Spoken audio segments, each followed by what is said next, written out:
নেতা সাহেব যাইবার কইলো, নেতা সাহেবের তো খবরই নেই। পিলে নেবো না বিমা নেবো?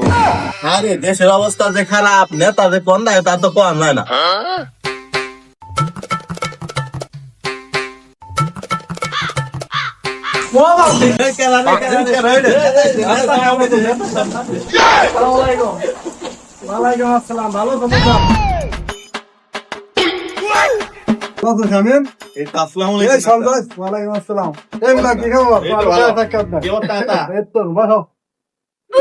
নেতা সাহেব আইতে এত দেরি লোকে, আর আপনার চামচা খু আর কইও না সময় রাস্তায় টাকে টাকে ব্রাস্ট হয়েছে আমার পেয়ে বলাইছে।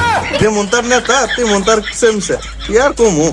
ভাইয়ের আপনারা তো জানেনি 2026 আমি নির্বাচন করতে চাই। আচ্ছা, ঠিক আছে, আমি চাই আমি নির্বাচনে পাশ করে আপনাকে বউ ফুলানি সেবা করতে। নেতা নির্বাচন আইতে তো মেলা দেরি, ওহনি তো বউ ফুলান না চলার বানু নেই, একবারে করুণ অবস্থা। সঞ্জয় সরকার, তুমি একটা সুন্দর কথা কইছো। যেহেতু তোমরা আমার নেতা বানাতে চাইতাছো, আমি চাই না আমি থাকতে তোমার কোনো অসুবিধা হোক। তো তোমার কার কি সমস্যা আমারে কও।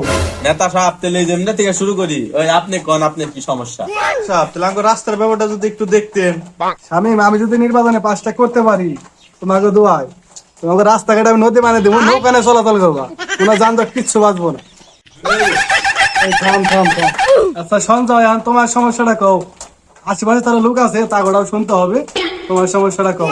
গো নেতা, এনে তো 3 জনের বেশি লোক দেখি না আমি। হ্যাঁ, এটা কি কও? নেতা সাহেব ব্যবসা তো কম করলাম না, ব্যাগ ব্যবসায়ী ধরা খাওয়া। নেতা সাহেব তাহলে আমার একটা ব্যবসা ধরে দেন, জানি বউ বুলাহান না আমি চলা হারি। সরকার কত ব্যবসায় তো করলি, এখন ভিক্ষার ব্যবসা কর। দিলে দিব, আর না দিলে তার কাছে মাপ চাইবো। মিলন, সবার সমস্যা তো কইলো, এখন তোমার সমস্যাটা কও। নেতা সাহেব চাই না তোমার মেয়ের বিয়ে, হাতে টাকা পয়সা নেই, যদি একটু দেখতে। সুদের পু মেয়ে জন্ম দিছ তুমি, বিয়া দিব আমি, মেয়েকে আমি কয়টা দিছি। সুত মারানি নিজে চলারি না, এখন আমরা মেয়ে বিয়ে দিয়ে দাও।